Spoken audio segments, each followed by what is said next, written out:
Hello, welcome, welcome. So, this is your intro to breathwork.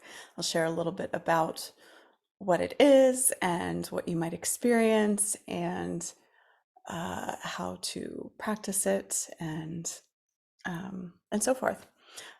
So, first, I just want to acknowledge you and acknowledge you for showing up for yourself and doing this work. So, when first we'll address like set and setting. So you want to join from a private space where you can lie down comfortably with your head flat, your neck neutral. So not like a flat back of your neck where you have a big pillow and your airway is constricted. You want your neck to be neutral with that natural curve in the back of your neck. So your head and your back are on your surface, whether it's your bed, the floor, a yoga mat, your couch, whatever it is perfect.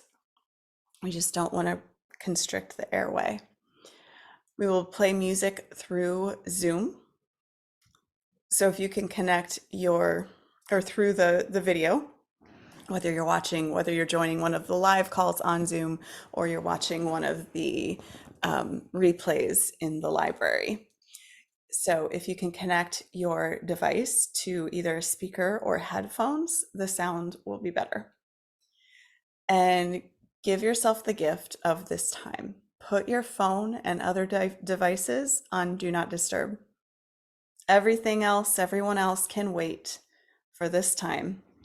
You deserve this time. You're worthy of this time. Couldn't possibly not be worthy. It's valuable. So give yourself that gift. You may wish to have a pillow for any vocalization, whether it's screaming, roaring, moaning, shouting, growling, whatever it is.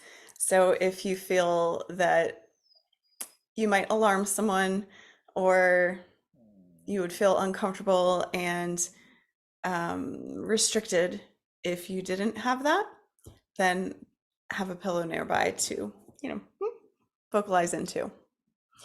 You also may wish to have a notebook or journal and a pen nearby for journaling after the session, anything that came through.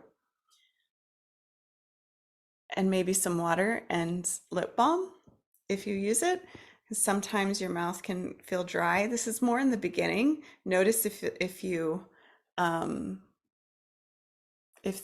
that's a form of avoidance and resistance, but you'll want water afterward for sure. So this form of breath work. Let's start with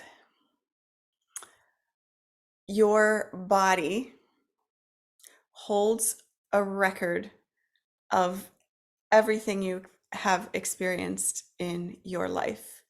Your subconscious mind, your body is your subconscious mind. Like it's all there.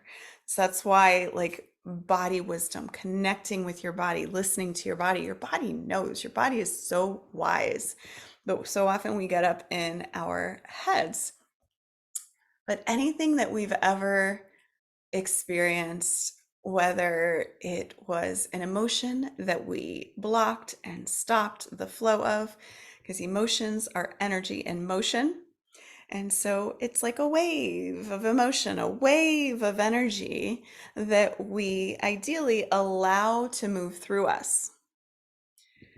The challenge is when we're children, we're often conditioned and taught, and even in adulthood, that our emotions are not welcome. Our emotions are not safe.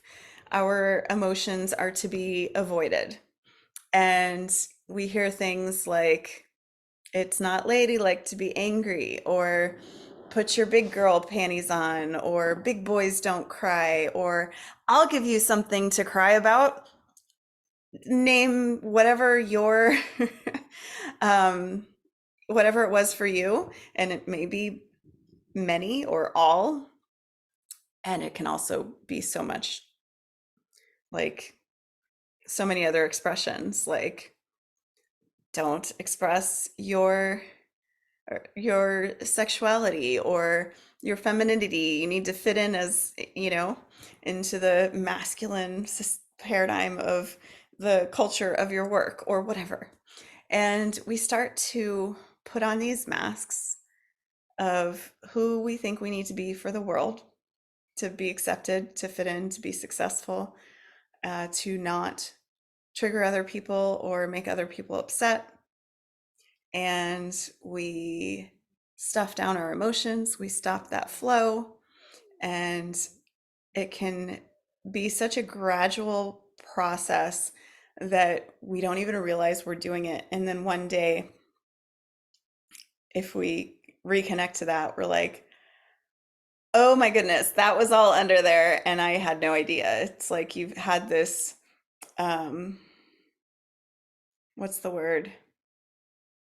Chronic condition that you thought was just normal, and you thought that was just life. So, um, and anytime we've experienced trauma as well, those all live in the body. The body keeps the score. Great book, I recommend.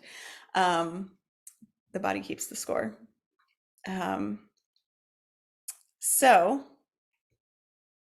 the breath is the bridge between the conscious and subconscious minds.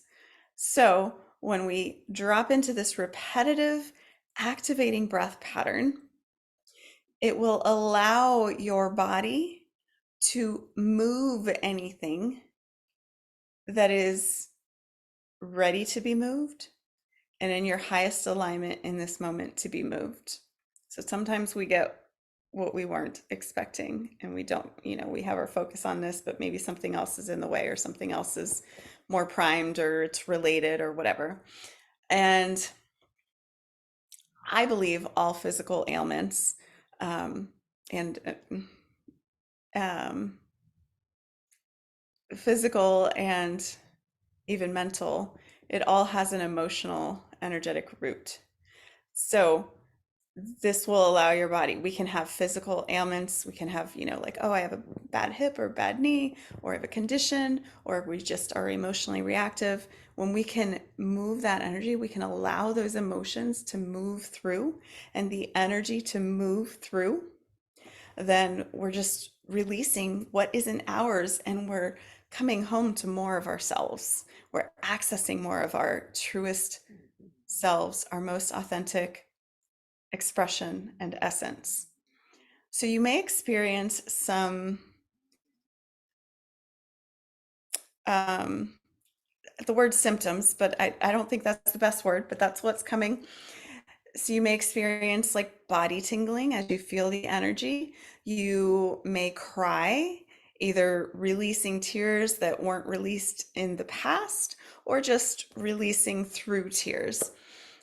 You may yawn or burp or shiver or like experiencing temperature changes. You might get hot and cold. So I highly recommend layers, blankets, maybe some socks, but definitely blankets are great because you can easily put it on and take it off without breaking your flow. You may feel called to vocalize, and that may come in the form of roaring, moaning, screaming, yelling, shouting, saying a word, saying a phrase, saying an unspoken communication, um, whatever it is. And it's just all energy moving. It's all energy releasing. And you can also receive energy. Goes both ways. Follow your body's intuition. You may feel called to wiggle or shake your hands, shake your arms, stretch your body, tap your chest, massage your jaw, put like pressure on a pressure point, and you don't have to know what the pressure point is. It just could be an area. It doesn't have to make any logical sense, but trust your body's guidance. Follow any intuitions, even when they seem insignificant. You're like, I want to move my arm out here. Trust it. Or like however insignificant it is, follow it because your body is so wise and it knows what will serve you and help you move energy. Some people experience what's called tetany. It's like lobster claws, where your hands just like clench up, not clench, but like tense up, and like you can't, curl your hands in. Um, and I would invite you, if you experience, it doesn't mean anything's wrong. You can just be with it. You can just back off on the breath, whatever you feel called. And you can also ask, what are you showing me? What is there for me to see here? Or you can ask yourself, how can I open more to the experience? How can I surrender into the experience? Whatever you feel called to. Um, and trust that the experience that you have, whatever that experience is the experience that you were meant to have, the experience that is in your highest alignment. So you may experience release and healing. You may have a spiritual experience. You may have both. You may also have an experience that is below your conscious level of awareness, like a nada journey, if you will, where it's like, okay, that was lackluster. I didn't notice anything. But trust, things are happening below the surface, even if you're not aware. And things may come up afterward. So know that everything is happening for you, and it's all part of the experience. If you don't like a song that I play, it's all part of the experience. What is the energy there? What does it make you feel? Or what does it remind you of? And just be open. And if you're feeling resistance, just be open to the resistance. Don't fight it. Don't resist the resistance. Just be like, what is this? And just get curious. And you don't have to answer that or receive the answer, but just get curious and know it's all happening for you. And I also, during these journeys, I also do energy healing. I work with your energy. I move energy intuitively. I do that a lot with my hands. Ideally, your eyes will be closed. Oh, you may also want like a sleep mask or like a little napkin or blanket over your eyes. You may not. You can have your eyes open or closed, whatever feels right for you. But if your eyes are open, notice if you're like being distracted. So we want to stay in the experience. But if you were to look at the video, which ideally stay inward, but I use my hands a lot. But you don't need to see that. That's okay. But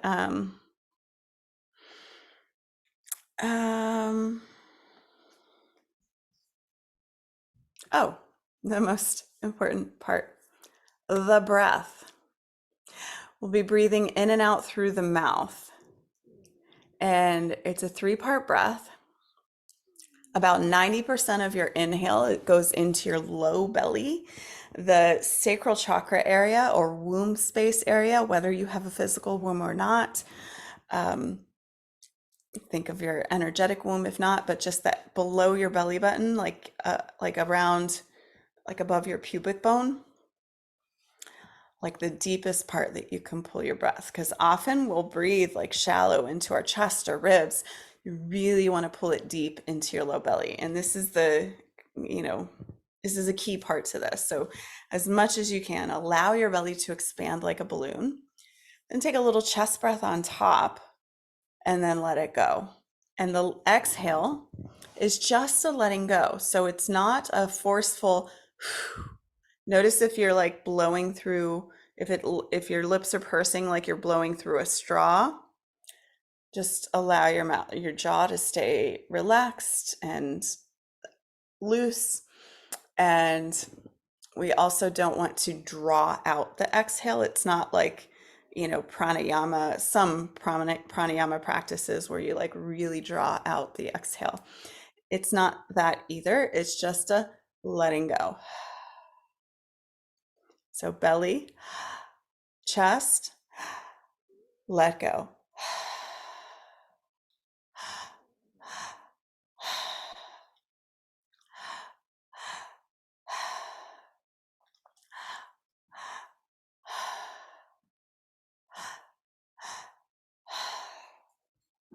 And it can make your mouth and throat dry, but that goes away a little bit. So you can practice it, place your hands on your low belly, feel your low belly expand, chest breath on top, and let it go.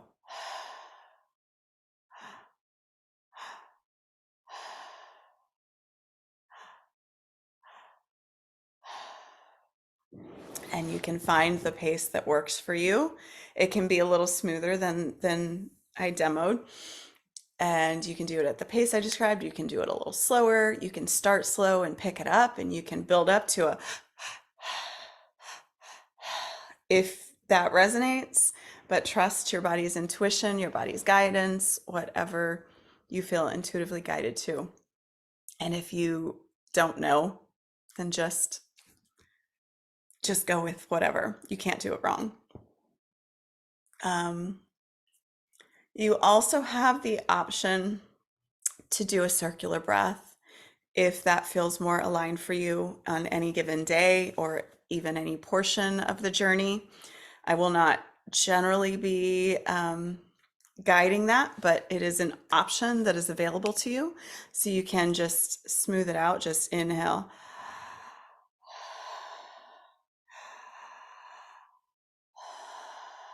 With no pause at the top or the bottom. Again, the length of the inhale and exhale to whatever feels aligned for you.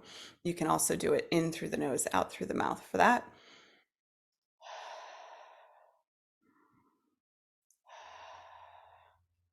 If either of those feels more aligned for you. So with that, you are ready for any of the journeys in the library or any of our live journeys. And again, you'll be lying down and make yourself a nest, make it nice and cozy, give yourself this gift. And ideally, have some space in your day afterward for integration or journaling, or if anything, intense came up or anything, like you want to ideally have the space to be with it so that you just don't like sometimes we can like move through something and be like, okay, let's just get back into the day, and then we kind of don't integrate it or allow it to fully move through, or whatever needs to happen. I don't like the word need, but whatever is optimal. But if you don't have the space, that's okay. Don't use that as an excuse to not gift yourself this time. Maybe just carve some space out later in your day or at another point, whenever you can. Just do your best. That's all you can ever do. Just do your best. So don't use any of that as an excuse to avoid the work, to avoid the journey, to avoid this gift. And I always love to hear about your experience. So I invite you to share in the group. And you're also always love if you share in however little or much detail on social media, in a post or story or whatever, and tag me in it.